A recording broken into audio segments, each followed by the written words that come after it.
I really don't know what to say. We're in a lot of trouble. And by the way, the fact that we've depleted 80% of our missile interceptors when we're making enemies all across the globe in order to make our little friend Israel happy should be concerning for anyone who has any fear for our national security.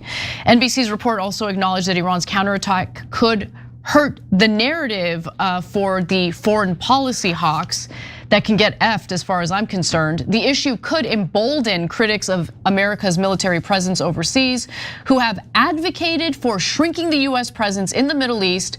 One US official and one person familiar with that matter said, well, I mean, I certainly would be in the camp of, if I weren't an American and I were in a country hosting a military base that was getting attacked, yeah, I would be in the camp of maybe we shouldn't host US military bases on our land, but who knows?